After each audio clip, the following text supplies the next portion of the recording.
And class is in session. You're listening to Shit Shooting 101. I'm your host, Joshua Lee. Joining us today, podcaster, researcher, educator, and enlightener, holding the lantern high. She's ringing the bells of liberty, amplifying the chimes of freedom, echoing the tones of truth and justice. Here to beam rays of wisdom into the darkened corners of starving minds, wielding in the shadows of indoctrination and misinformation. It's the Common Core diva, Lynne Taylor. Lynne, welcome to the show. Well, thank you so much, Josh. That was a wonderful introduction. Thank you so much. It's so great what is on your mind tonight? It's great having you back on. For those who didn't listen to our prior conversation, if you haven't, go back and check that out before listening to this one, because it's extremely relevant, and we're going to be going over new topics this time. So yeah, that was a great conversation then, and I know it's going to be a great conversation now. So it's an honor having you back on, Lynne. Oh, thank you, my dear. I tell you what, we really did have a good first interview, and so I know you're exactly right. This is going to be a good one. So how I'd like to start off here, the shootings have been happening all over the place, and they've been happening in the schools. And, when I see something like Uvalde, my antennas go up as far as false flags and all that. And I recognize the agenda that they're pushing. And quite clearly, one of the agendas is, gun rights and pushing these restrictions. And when it comes to guns, it was it the governor in Connecticut who passed the regulations, and then he proclaims that next year we can even extend it even further. Right. He proudly boasts that, and that's a scary thought, because every genocidal regime starts off by taking people's guns. If the Jews had been well armed, Nazi Germany may have been a different story. Chinese under Mao Zedong, or the Soviets under Stalin, you look through history, all those situations where they were disarmed, it may have been a different outcome had they kept their guns. But that's the clear and obvious agenda, and you can touch upon that if you'd like. But the one thing that not many people are talking about as far as these school shootings is what the true agenda in the school system really is that they're pushing from these shootings, as far as the increased surveillance, the monitoring, the mental health programs, basically turning schools into virtual prisons for the children's quote unquote safety. Right. So Absolutely. if you'd like to delve into that, I would appreciate it. All right. I will absolutely be honored to. And you are spot on. And I'm so glad you brought up the point about these failed regimes and their mass assault on taking away the citizens' guns, because what happened? So many millions of people were murdered when they could have protected themselves. And, people are going to scream, oh, Second Amendment, Second Amendment. Now, just remember, it says the right to bear arms. It doesn't tell you what kind of arms. So one of the things that we also were guaranteed in our Constitution was a citizen militia, so that we could be well armed. Because if you'll remember, when we first had to defend our nation, we didn't have an army. We had farmers and businessmen, and we had everybody in between pick up a gun, pick up an arm, and go and fight. And I know that's, like you said, that's the big view. The lesser view, and you touched on it, was the surveillance in the name of safety, the mental health overreaches. And that is the real agenda, because when you have a lot of these school shootings that have gone on, the first thing that happens is the government, especially through education, comes in and go, okay, we're here to help. We're going to help put all this back together. And don't you worry about a thing, because we're going to give you behavior management programs, and we're going to give you psychological exams, and we're going to pigeonhole you into all these particular medications or programs. Now, the thing of it is, you may need that, Josh, or you may not. But it's not giving you that opportunity to say, hey, let me think Let my parents think, do we want to take advantage of this, or do we want to take care of this on our own? Because mental health has no business in the school setting, not the way it has become, because what it has become is part of a huge profit-making arm for the social and emotional learning, or what they call manipulation and propaganda. And it's by 2027, my dear, supposed to be a $30 billion profit industry. And that covers anything that's tied to adverse childhood experiences, which these shootings would fall under. The other thing that we're seeing is what you brought up, Uvalde. And I called this one. I wish I had been wrong, but I called this one. I said, watch how fast the federal government through the Department of Education comes in with funding for school safety. And what did they do? They threw millions of dollars at that one school to do what? Surveil, track, medicate, and basically just take over what should be your family's choice and how you want to take care of your family. Yeah, a lot of posts that I saw from people was about asking how this person even got into the school, why the doors weren't locked and guarded. And my thing is, I don't believe a school should be closed up like a prison. I mean, Right. what kind of environment for learning is a prison system that's on guard? And that would push parents out as well if you want to go in and take your child out of the school, just like what happened. Well, and we've seen that in other instances where maybe it's not just a shooting, but any sort of lockdown. But here's one thing I don't think parents realize. They choose to put their child in a public school setting. The minute that child's foot hits the school property, the parents are no longer in charge. The school is. Now, if you've noticed any new school construction throughout America, you're going to notice it looks like what? A prison. And yes, there are guards. And that was done through the Every Student Succeeds Act, when it says we need to involve the law enforcement into education. We need to involve the healthcare profession into education. We need to put the workforce into the education. So they took this massive de facto rule and turned it into the kitchen sink for manipulation community-wide. And now you've got law enforcement agents, whether they're police or security officers. You've got metal detectors. You've got all the things that you would see in a prison, and they're in the school. Right, and that conditions the child, or the student, I should say, to think like an inmate. Just, left, right, left, right, left. Either that or a militant viewpoint, because if you look at some of the social justice that is coming with this, because you're going to have the people who are like, oh, take all the guns away. Then you're going to have all the others going, no, keep all the guns. Look, the school should never have been buttoned up as tight as it was. But again, it was part of a massive move to force the agenda that you brought up, which is control, track, trace, medicate, manipulate.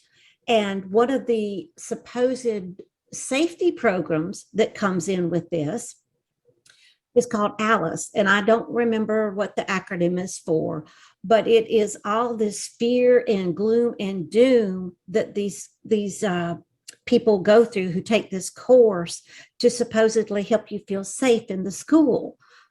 Well, why would you drum up the spirit of fear if you want someone to feel safe? That's totally opposed to each other. If you want to feel safe, you need to feel cared for, almost like a big hug.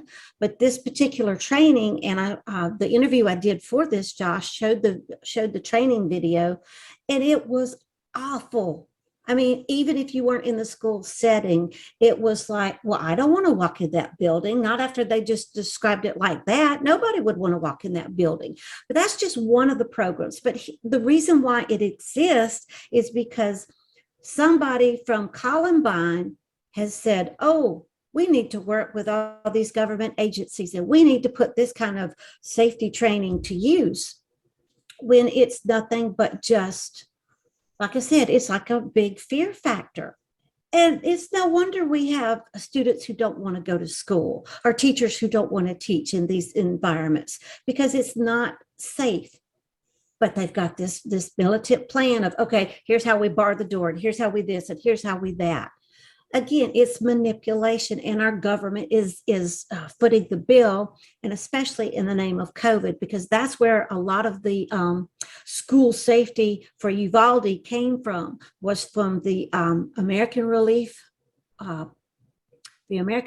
Plan or the CARES Act, because a lot of COVID money was thrown at the schools for school safety. Yeah, when I was in high school in the late 90s, in the county that I went, they put in this multi-million-dollar juvenile detention facility, and it was for profit. So they had all these cells to fill. And so in my school, we started seeing, it started off with these random searches of lockers, and you'd have to throw your book bags out into the hallway, and they would have the drug dogs come and sniff.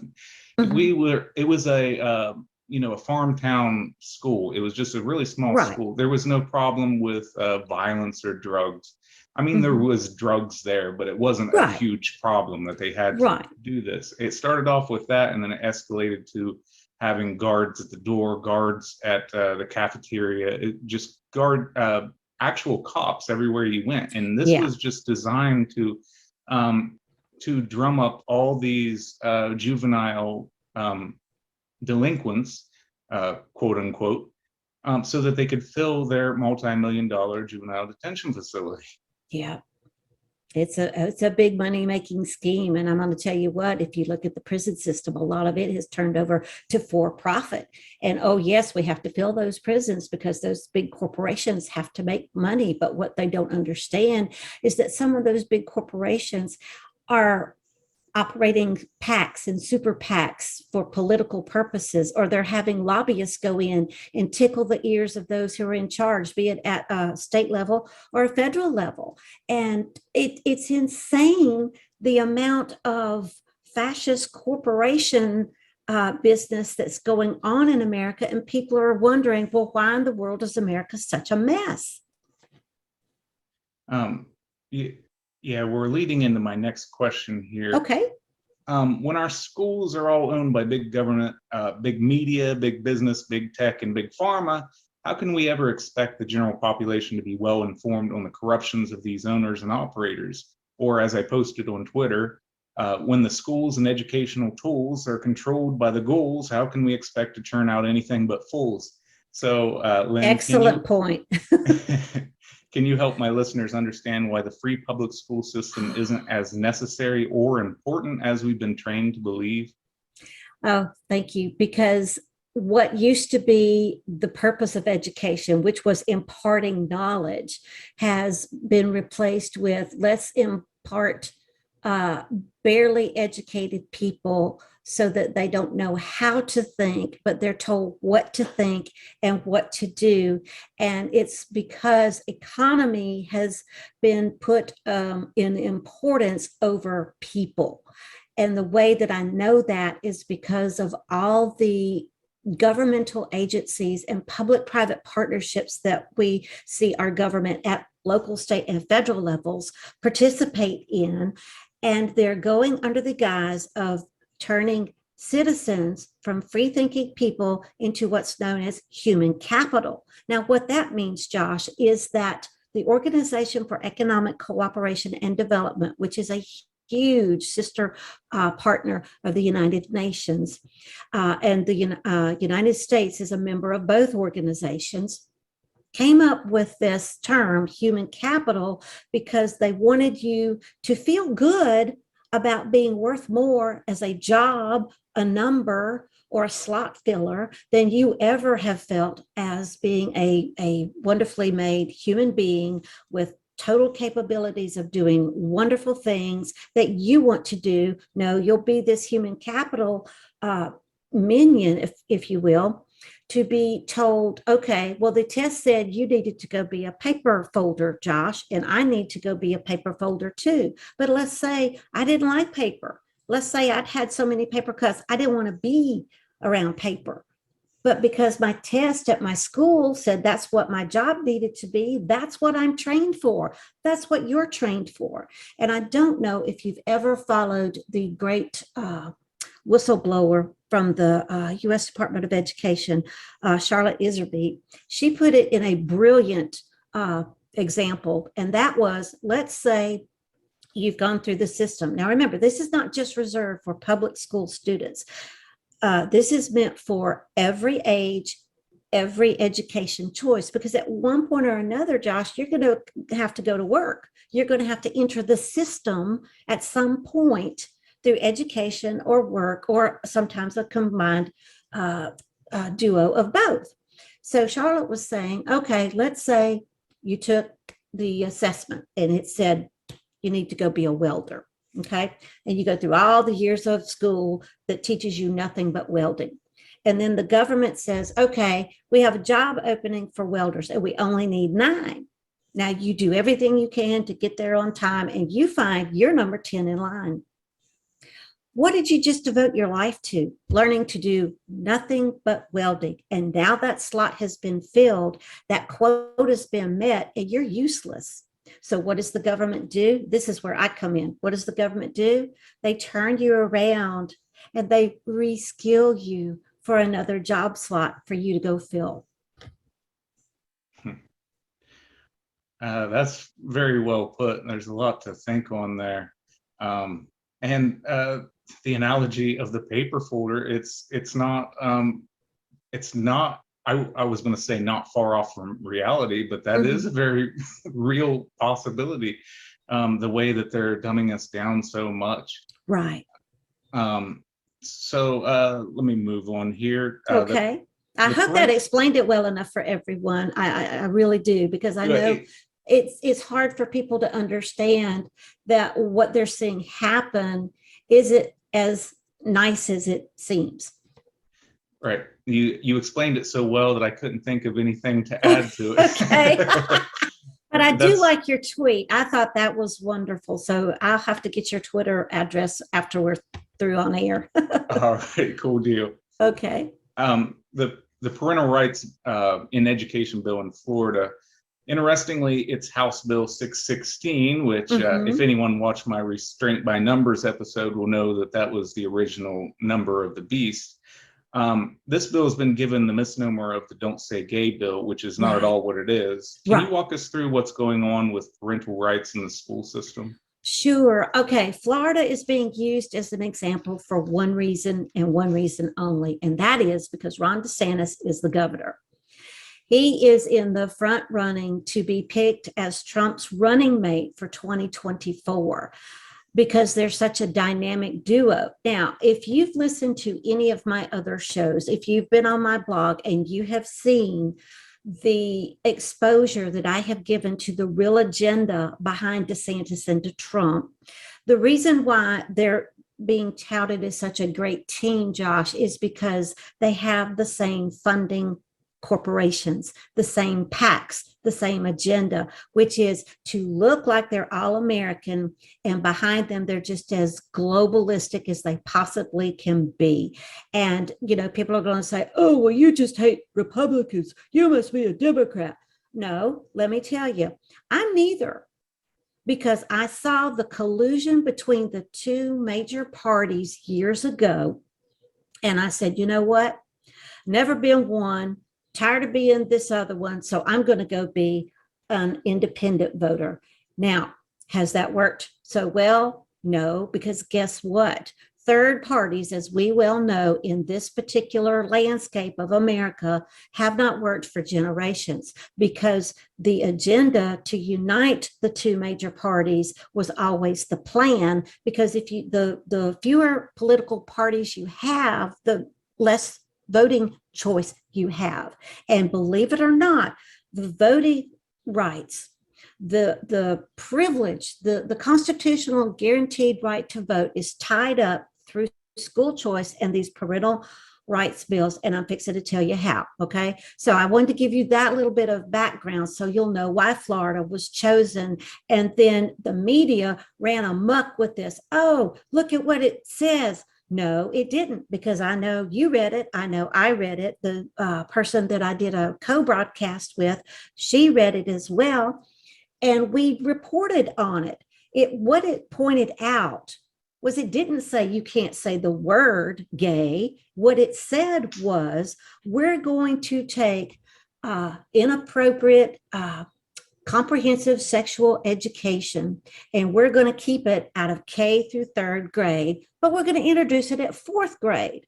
Well, now, if you know anything about the age of children, there is no magic line between third grade and fourth grade that, okay, what's inappropriate for my K through third grader is now going to suddenly be appropriate for my fourth grader and up. No, it's still just as trashy. It's still just as inappropriate for a fourth grader. So the bill did nothing to solve the problem and everything to just kick it down the road. It also gives the illusion that your parents are going to have more choice in how their children are educated. But think about this, Josh.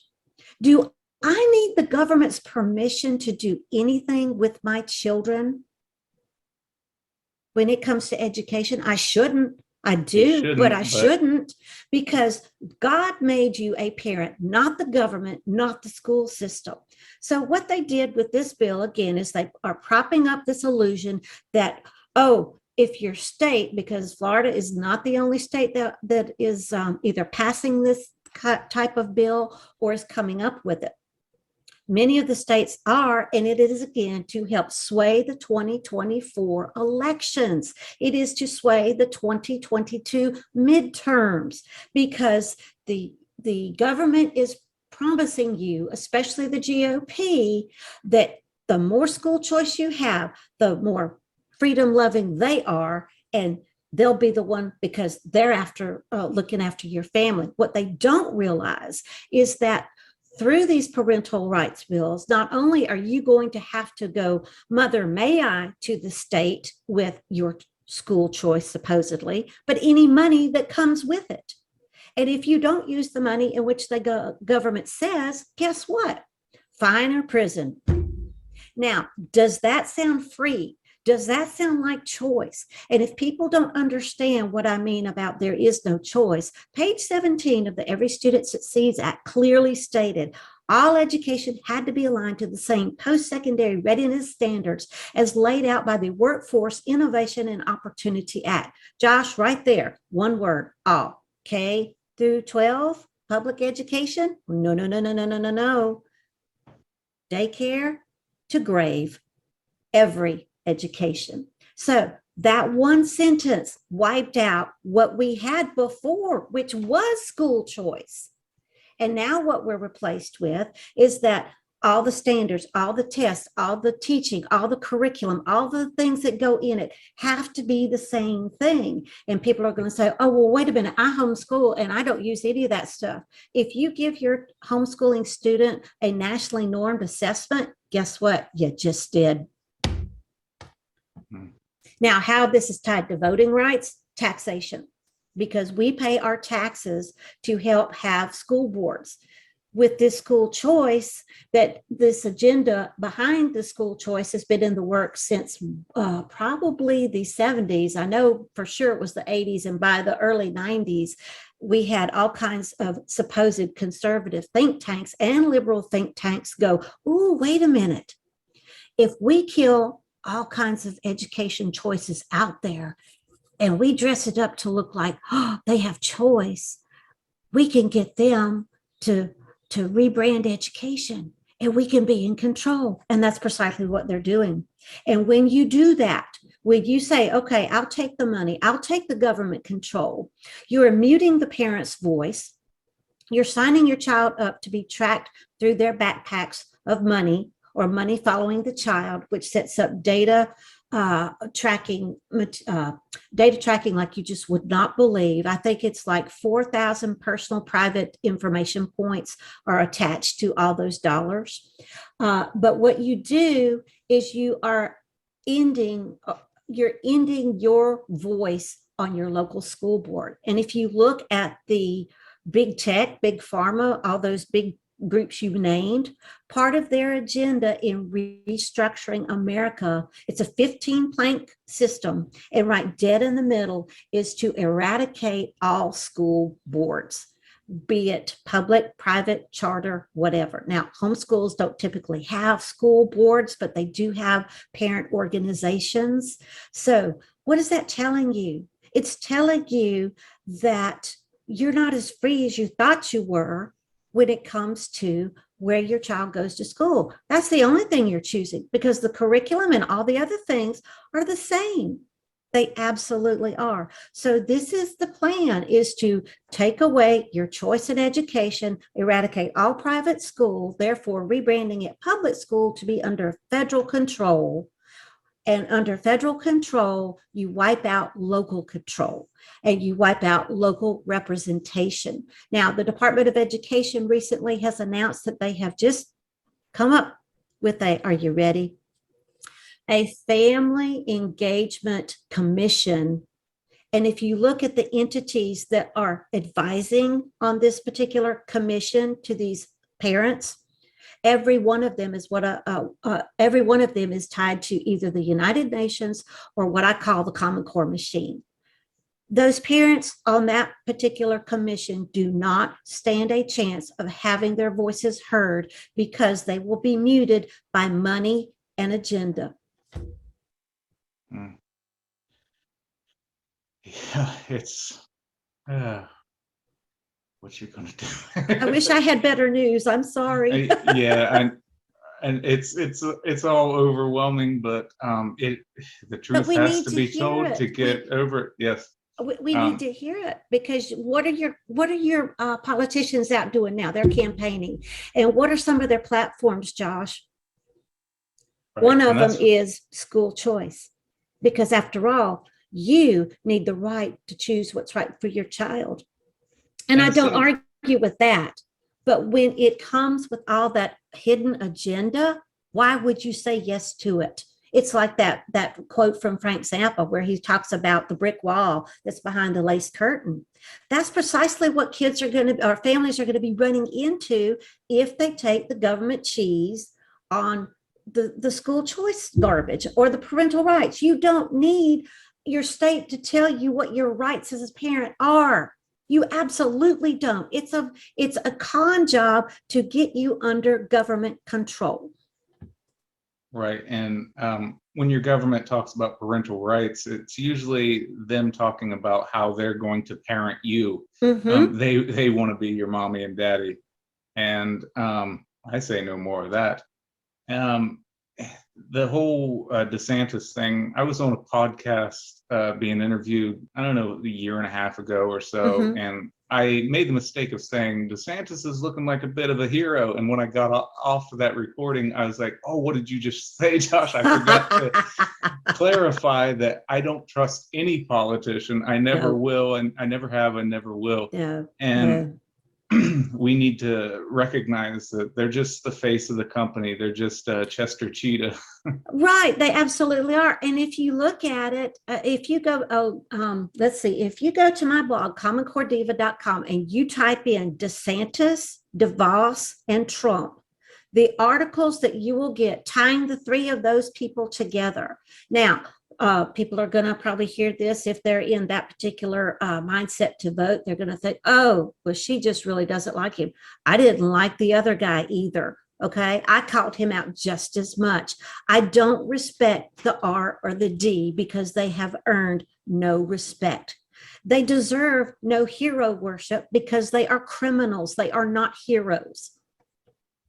Yeah, when you have two hand puppets, they're all orchestrated by the same one person. Right. And that's what you have with the Democrats and the Republicans.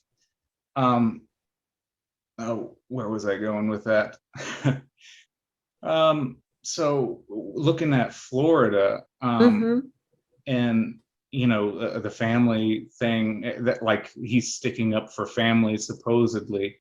But you look at was it called Operation March Sadness? And then they expose all the human trafficking, the sex trafficking of children, and a lot of them were Disney employees. And Oh, yes, because guess what? Disney's located where? In right. Florida. Sorry.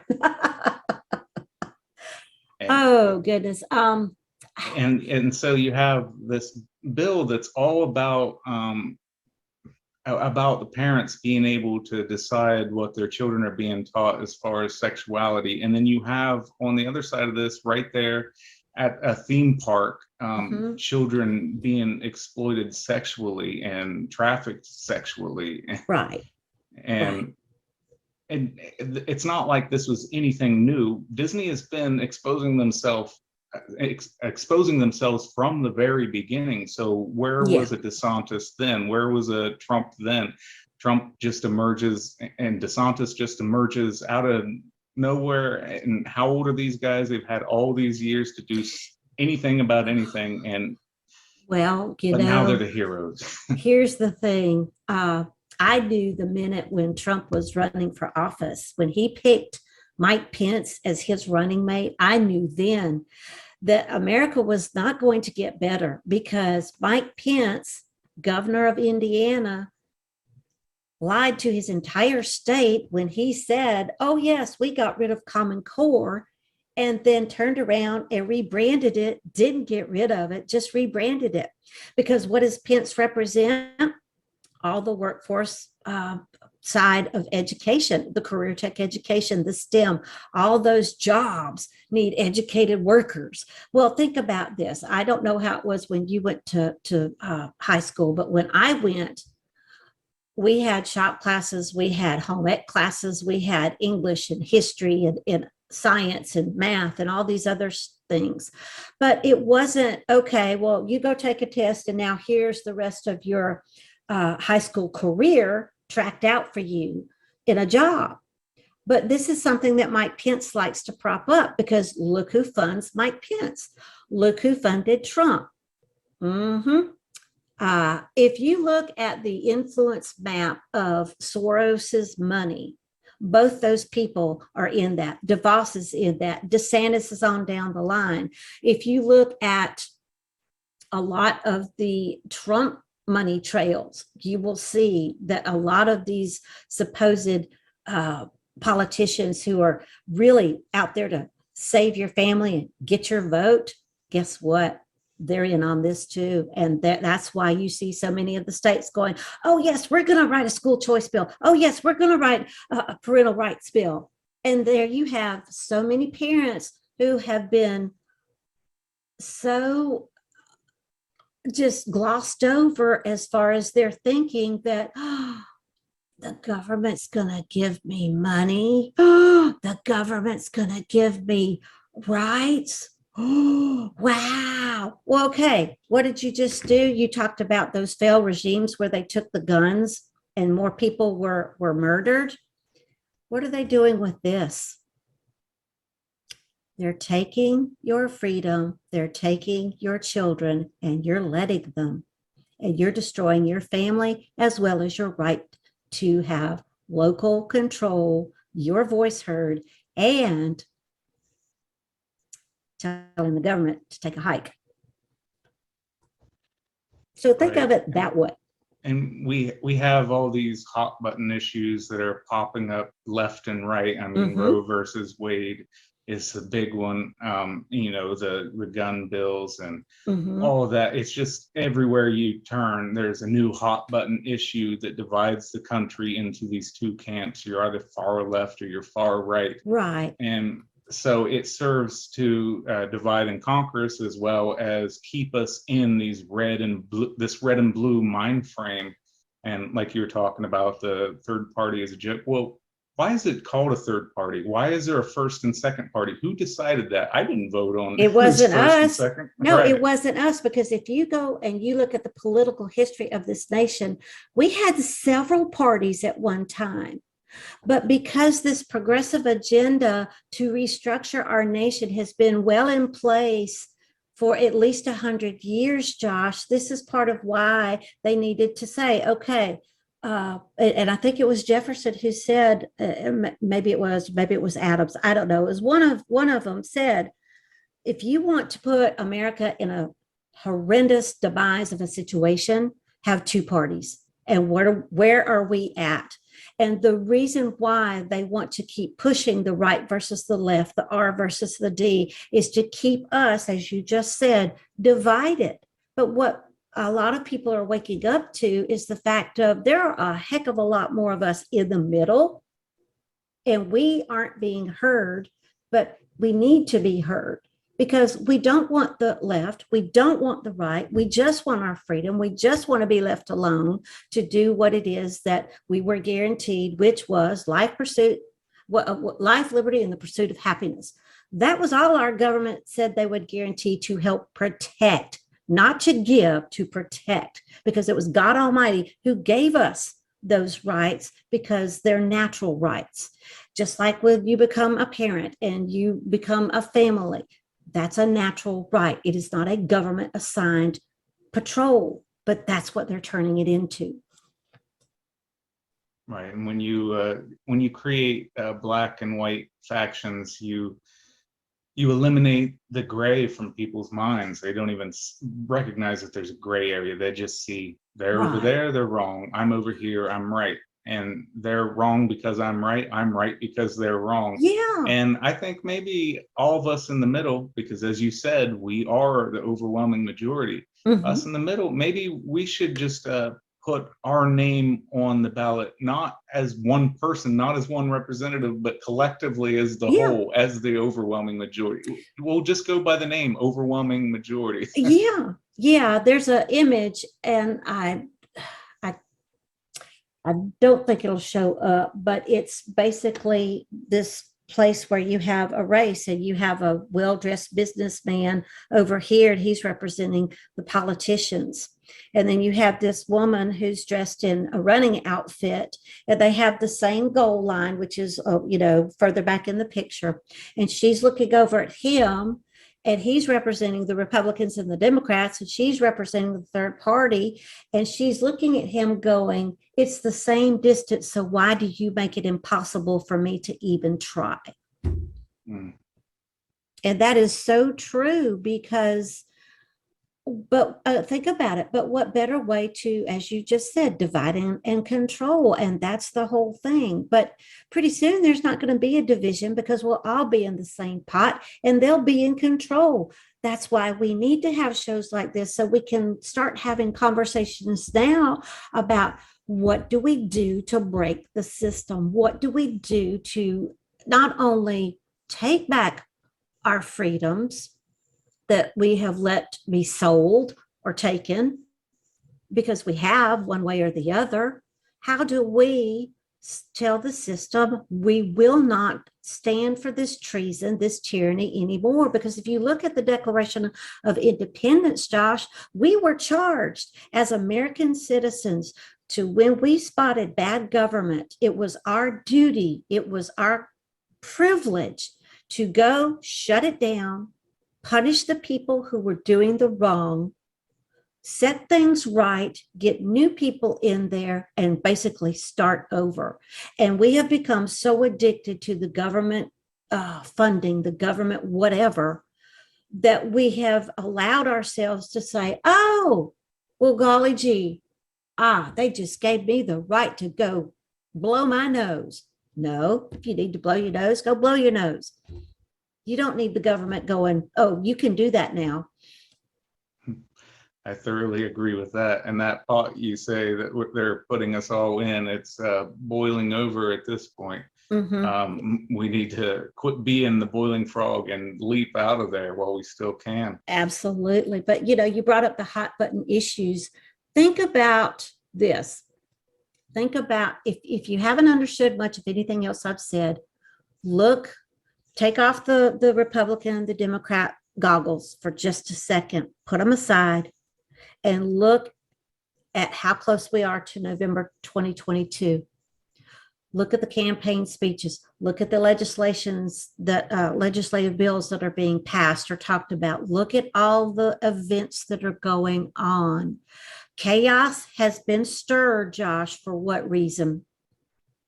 For the government to come in and say, we've got the solution. we're the only ones qualified to have the solution. No, that makes us more dependent on them. We need to tell them we have the solution and you're not it. Right. And going back to what we were talking about earlier, the way that one of those areas of control is by destroying the family unit. Absolutely. And taking parents out of the school. I mean, we saw that during Uvalde, even if it was just, kind of symbolic in the way that they held parents back. Right. You see it in the bills that we talked about, the way the hidden agenda is in there for them to remove parents from their children's schooling. And I look at, when you go back to like the 60s, the television shows of the 60s, like the Leave It to Beaver or Brady Bunch or whatever, the family unit was intact and whole. And, the children respected the parents and the parents loved one another. And, although maybe the children were a bit mischievous, it was very innocent. It was part of growing up. Yeah. Right. And everybody loved one another in the end, and it was a happy ending.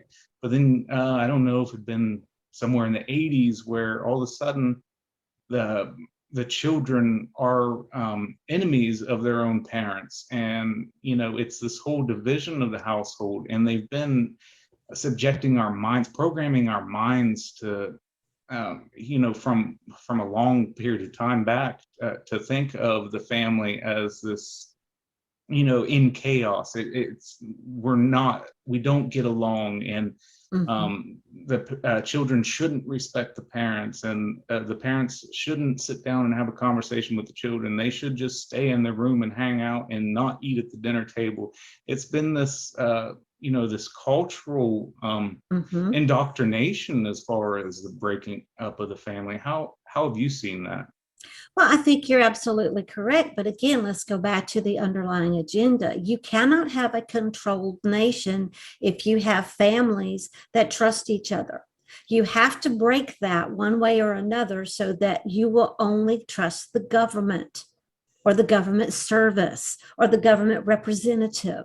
And that's what's so sadistic about this, is that you should trust your family. I mean, that's why we have family units. If you go back in scriptures, if you happen to read scriptures, you go back, let's say you don't, all right, go back to some of your old storybooks.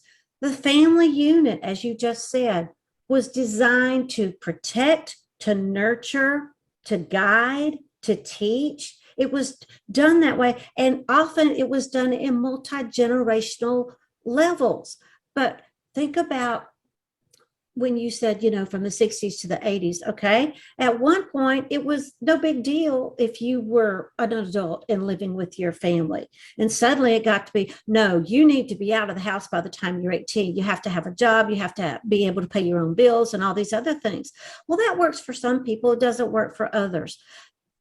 2022, same thing. There is no shame if you are of any age living with your family, because that's the way it's supposed to be. And you have more people who know you, who care about you, who are there for you. They're your support system. They're everything, because that's the way it was designed to be. Now, yes, I understand we have some broken families. We have some families that don't know how to do this sort of thing.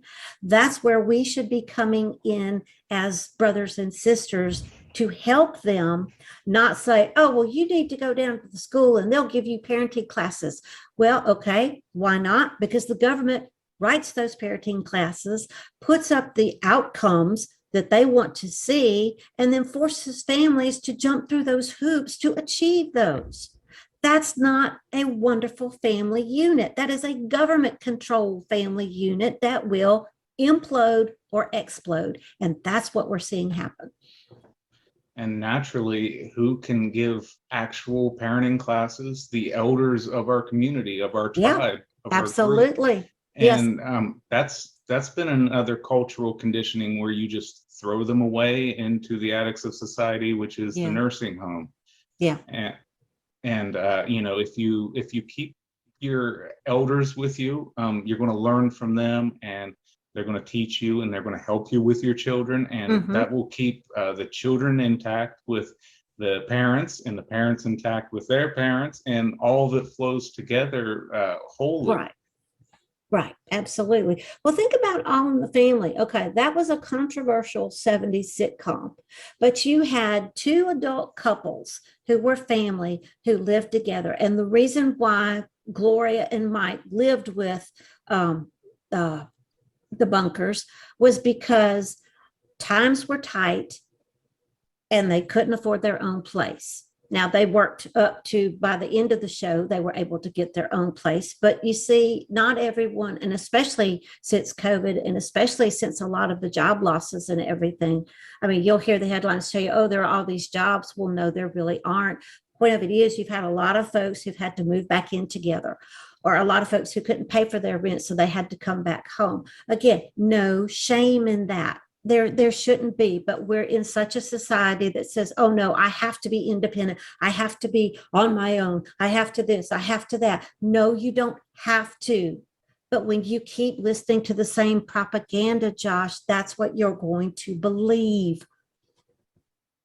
Right. And as far as conditioning goes, and the way that they implant these thoughts into our head, well, I think about when I was a teenager, a popular show was Beavis and Butthead, and I actually liked it just because it really reflected the boys of my generation. That Okay. there was something there where it was actually reflecting society, because boys were proud of being stupid. Like it was, Mhm. it was frowned upon to be intelligent.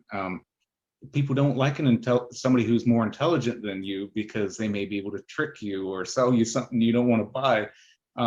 But an ignorant person, you know what you're getting, and they humor you, and so Mhm. culturally, and in popular media and everything, they've always made the dumb guy to be your best bud. And Oh I yeah. look back at George W. He's the guy you wanted to have a beer with, right? Yeah. And so they've been implanting this into our minds, that being ignorant is the cool thing. And I think about when I used to get out of class in high school, and I'd get in my car, and the first song that would pop on would be Pink Floyd's Another Brick in the Wall. We don't Oh need no yeah. education. We Yeah. don't need no Uh-huh. thought control, which I thought was cool because I thought it was anti-establishment. But then I look back, and it played every day at the same time, right as we got out of school. So Yeah. it's like this making it cool to be against education. Yeah. Um, so Yeah. your thoughts on that? All my Well, ramblings there, yeah, no, sorry. no, no, you're fine. But what a masterful thing, because we've seen, not just in America, we've seen throughout the world, TV used as a platform to soft pedal what the agenda is. You're right. It's popular to be dumb because you can be funny. No, the real agenda is they need you to be ignorant, so you don't know what you're agreeing to. You don't understand that you need to be controlled, and the government is just the body to do it.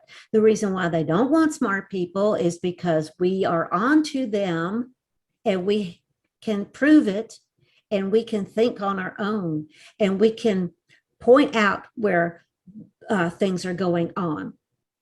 But you see, that's an enemy. We're an enemy of our own government because we speak out.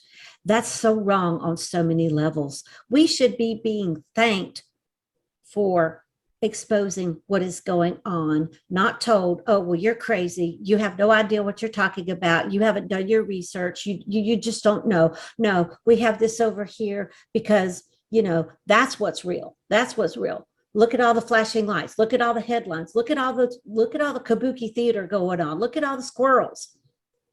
So you won't see what's going on over here. Right.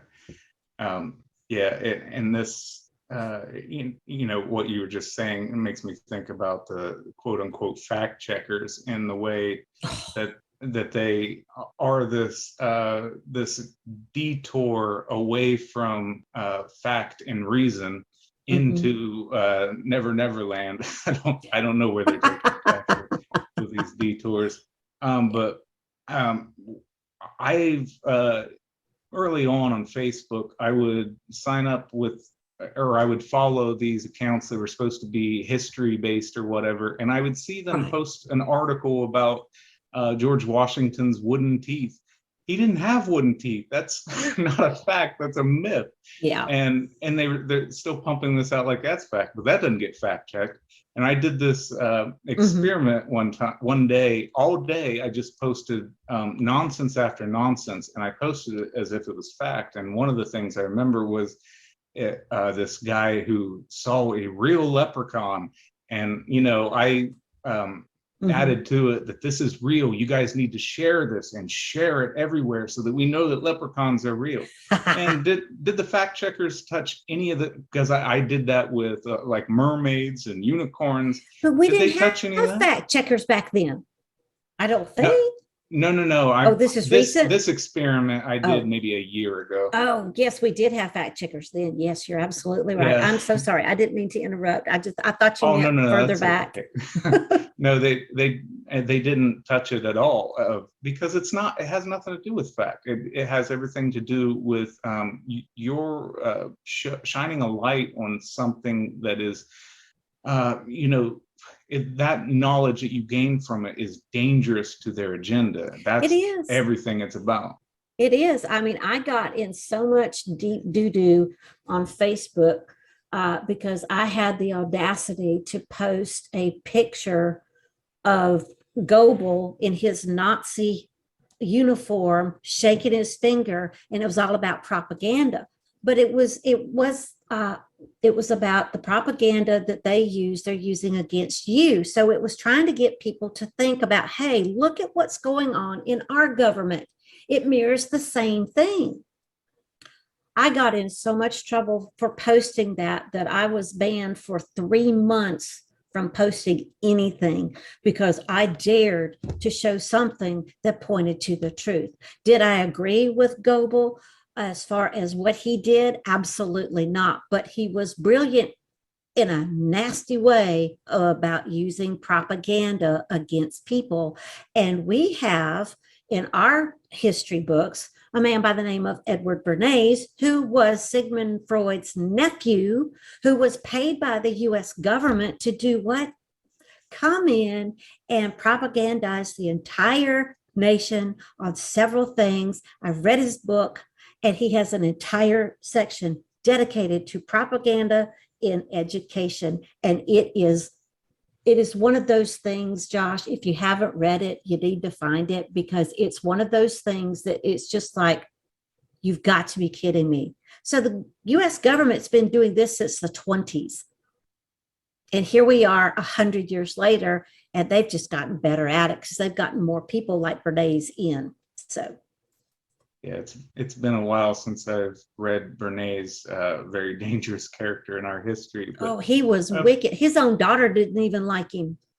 Right. He gets women smoking cigarettes, and that was his claim to fame. Makes us believe that we have to eat bacon for breakfast because that's the staple. Yeah, I will have to send you the show that my teammate and I did on Edward Bernays and the impact it's had on American education. That will be a good resource for your audience if they want to check that out. Definitely. And I can put that in the show notes. Okay, dear. That sounds good. I will do that right now. Okay. So the day that we're recording this is the day after the Georgia Guidestones were demolished. So I would be remiss if I didn't bring that up. I'm sorry. I'm laughing because that is such a well orchestrated move. Just go ahead. Right. That's what I was going to talk about. So many people are celebrating that as if it's a good thing. Well, it's not a good thing because this is their ritual destruction. It's a controlled demolition, just like 9/11. But also, I looked it up just to see if there were any ancient pagan holidays on July 6th. And are there? I don't know how to pronounce this, so please forgive me, but read something like Ludi Apollinaris, which translates to Apollo Games. And this stretched from July 6th to July 13th. So everybody be aware on July 13th to see if anything happens on that day, because Okay. during these festivals, they would do a ritual sacrifice of the god Apollo, who is god of the sun, as well as a healer of sorts, especially during wartime. And well, we coming out of a fake pandemic and all these staged wars. So And a war we have no business being in. right. So it all lines up. And Right. Well, what I can tell you about, if you want to hear of what I think about the Georgia Stones, it's an orchestrated move. Okay, and here's why: because we need another squirrel moment. Don't know what they're trying to turn our head on, but I am amazed in a not so great way of all the people who are celebrating. Yes, are the Stones not so great?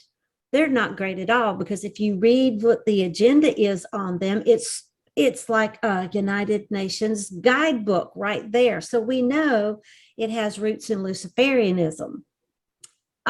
Did they need to come down? Yeah, they didn't even need to be put up. But here's this: whoever put them up, which we really don't know who, they can put them up anywhere else they want to. If you think crumbling the stones is going to stop what is going on, please tell me what dope you're smoking so I can have some. yeah, did the crumbling of those stones, did that end their war against us? Did it stop their NWO agenda? I No, do not think so. no, it'll pop up somewhere else in some other form if they're not gutsy enough to put a replica of that up. Because you know what? This is just, again, it's a distraction. And you're right. We have a few more days before the 13th. So, who knows? I don't put anything past these people who are conducting this theater, because they have the same agenda, which is to destroy we the people so they can be in charge. Right. And the thing is that those stones were actually good for people who are trying to spread truth, where somebody Yeah, will combat you and say, no, there's no globalist agenda, there's no depopulationist, eugenicist right. agenda. And you can say, Georgia Guidestones, explain those to me. Maintain the population at what is It was, yeah. 500 million. Yeah, it was a certain number. One of my dear uh, journalist friends took his family to tape a special at those stones. Um, I don't know if you've heard of him, but his name is Alex Newman, and he writes for New American. He writes for several other organizations, Liberty Sentinel and some others, but he is an expert on the United Nations agenda. And he took his family there so they could see just what you said. Okay, here is proof that here's this agenda that's going on. And he did an entire special on it. I'm going to see if I could find that for you, and maybe we could put it in the notes for everyone. But you're right. So that's been destroyed.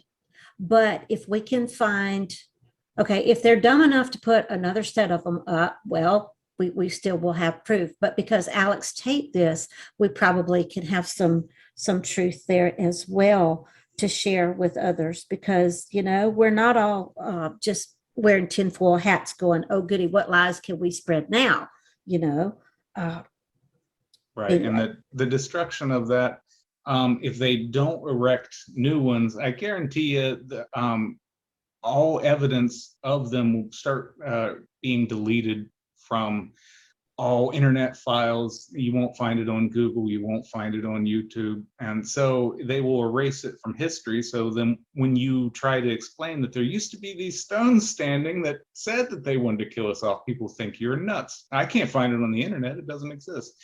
Yeah. So It'll be Oh a yeah, total because I demolition. can't find it on the internet, it doesn't exist. Right.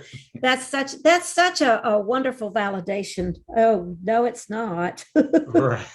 Okay, let's see. I think this is one of his that he did. I'm sending it to you. It says that Ted Turner is chief behind the Georgia Guidestones. Like I said, I will, if that's not it, when you watch it, if that's not it, let me know. And I will ask Alex where his original was, because he took the camera up close and it videotaped every one of the things that it said. So we would have that on record. Yeah. Right. I was I was just talking about the Georgia Guidestones and the podcast that where I interviewed myself, and then this Right. happens. I wish I would have been able to predict it, but I wasn't able to. I guarantee you there's some sort of Shakespearean code going on those in the language of that thing, those things, because it says RC Christian, and then in parentheses, a pseudonym, a misspelled pseudonym, and Mm-hmm. put an N at the end. And when you do the anagram of that, what does it say? It says, untarnished conspiracy. An untarnished conspiracy is what it says. Oh, And wow. RC Christian, the RC stands for Rosicrucian. RC Christian was the pseudonym of the creator of Rosicrucianism. And you see why I say I think that there's a Shakespearean code, because Shakespeare was a creation.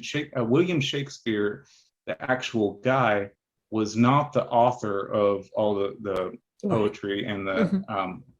the performances, the plays, I should say. He uh, he was the actual Shakespeare was, in my opinion, a creation by the Rosicrucians, Francis Bacon, John Dee, as well as others. Mm-hmm. And so I think that the fact that it says RC Christian on there, that, and then they misspelled pseudonym, I Mm-hmm. believe that that letter N is directing you to the code of how you can Okay. decode these blocks. And I wish somebody who knows how to do the Shakespearean or the Enochian decoding would look Uh-huh. at those. Okay. Oh, that would Eh, be really interesting. Uh, I know that right now, if we look up the Georgia Guidestones, all we're going to get is, oh yeah, they exploded. We're not going to get the stuff that was out there Right. before yesterday. But yeah, it amazes me in not such a great way when I see the headlines going, oh well, this happened or that happened. It's like, okay, 9 times out of 10 in my research, what I've learned is while that big whatever's going on, go look at what Congress is up to, because they're going to be in some sort of meeting deciding something about our future without our consent. Because the days of being so dedicated as to represent your constituents, that's gone. You now represent the big corporations, the big lobbyists, the big whoever, anybody but we the people. Right. All these events are just a smoke bomb that's let off, so Yeah. we can't see which direction they're really running. Well, a really good resource that I use when I see a big headline like that is it's called congress.gov, and it will show you all the current legislation that is up. If you want to see, okay, who's in session that day, you can see who's in session that day. You know, what are the bills on the docket? I mean, you can see all kinds of things. Now, I know C-SPAN has the supposed 24/7 cameras in the chambers, but look who owns C-SPAN. Do you think I really want to trust them? No, because they're going to show us what they want to show us, because they're all owned by the same people. Right. It's look what's in my left hand, look what's in my left hand, while my right hand is taking the watch off your wrist and putting it Yep. in my pocket. Or holding that Ledger the knife that's man. going to stab you in the back. Yeah, Right. absolutely. That's a better analogy. I'm And sorry, but it's accurate. yeah, very accurate. Stab you in the back from your face to your face. Oh, Um, yeah. And another thing that I have to mention about the Georgia Guidestones is that capsule is said to be opened on it, but it didn't give a date. And now it's open, and they had to demolish it. What was in there? I don't know. I really don't. I did not realize there was a capsule there. I just knew about, okay, here were the horrible words that were written on the stones. That's all I know. I don't even know who set it up, but I guess maybe we'll find out. I don't know, but it would not surprise me to see them pop up somewhere else, because I've noticed a shift in the way things are running, Josh, and I don't know if you've seen this or not. And if you have, let me know. They're not really hiding their agenda anymore. There were years where you didn't really see what was going on because they weren't talking about it. But I've seen more and more of where we're having open discussions and press releases and news interviews on what the agenda is. And it's like they're so brazen in their nefarious plans to undo our families and our nations. And they're not hiding anymore. They're not scared, and they should be scared. We've got to do a better job of scaring them. And it's like CERN, they just did that ritual ceremony where it's in your face occultism. And yeah, they're saying New World Order all over the place. They're not hiding it. They're saying one world government all over the place. They're not hiding it. Right. They're not even hiding it in plain sight anymore. There's no hiding. Yeah. Well, the days of go have a beer with Bush are gone, because, he was the one who got up there and said, we're going to welcome in the New World Order. Sorry, that was a terrible, terrible. Try it, doing his voice. That was spot on. Oh, well, anyway. So you got anything else for me, my dear? Now I'm going to let you wrap it up however you want to wrap it up. Oh, okay. Well, let me see here. Thank you so much again. I hope that we can make this a regular, because I tell you what, it is so wonderful to see you at your age and me at my age, and we have so much in common, and we can have such wonderful conversations that others can glean from. I think that is absolutely wonderful. And that speaks well to our level of dedication in helping arm our fellow citizens with truth and with education that really means something. And, our first chat together, you told me that you really loved my passion. And I wanted to thank you again for that, because that is what keeps me going, is the quest for being accurate and being truthful. Because, it's not just about me. It's about helping others. It's about being here and doing good. And I think that's what you can identify with. And that's what I see you doing. And so good for you. And congratulations on opening up a new platform and being able to get out there and really start doing some, not that you weren't before, but doing some really good talk and having it be even more visible for folks to see. And so I look forward to future conversations. If your listeners want to find out more about me, commoncorediva.com. I do not have any sort of merchandise that I could sell, but I do ask folks if they feel like they would like to financially bless what I do so that I can continue being that truthful voice. There is a donate button. And if they can't, that's totally okay. I'm going to still do what I do. I thoroughly appreciate that. And I do still thoroughly appreciate your passion. And I encourage my listeners to go check out your site and your podcast, Liberty Bells. I'm sorry, what's the other podcast that you show on regularly? Okay, I'm on the Sons of Liberty morning show every Wednesday morning at 6 a.m. If people are not up at that time of the morning, I don't blame them. I wouldn't be either if I didn't have to, but I do that because, again, I want to get information to the people so that they can arm themselves. So that's on Sons of Liberty Media every Wednesday morning, 6 a.m. You can find them on Rumble. You can go to their website and just look for the Rotten to the Core Wednesday is what we call it. I'm also on Catching Fire TV News, and that is with the American Policy Center.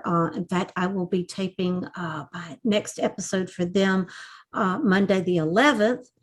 And so some of the same people that you're having on your show, I'm having on my show. So yay for both of us that we're thinking alike. That just is wonderful. And those are the places you can find me. The Liberty Bells. We are on Rumble if you want to go there and see our shows. All right, awesome stuff. Awesome having you back on here. I appreciate you coming back on. This has been a very interesting, intriguing conversation yet again, and my mind will be leading into many different directions after I get off of here and start thinking about all we talked about. So I really appreciate the education that you've given my my listeners and followers. So thanks again, and you keep ringing those bells of liberty until the cows come home. Okay, I will, as long as you're there with me. All right, I will be. Okay. All right, take care. There are two peas in a pod. That pod is the metaverse. That pod is attached to a stem. That stem is science, technology, engineering, and mathematics. That stem is attached to a stock. This stock is an investment in human capital. This stock is attached to wireless roots. Wireless roots tethered to chemicalized soils, watered by pesticides, glyphosate, and lithium. This plant is a power plant generating data. It grows beneath LED lamps in an aquarium. The two peas are you and your digital twin. Yet you can escape the pod, detach from the stem, uproot and follow the true light of day to your morning dew. But you must awaken. No more waiting in this vegetative state. We must regrow our own Eden before their harvest. Awaken, uproot, and grow far away from the pod. We are not crops. We are not produce. We are humans, and we will not be harvested. Love, peace, happiness. Signing off.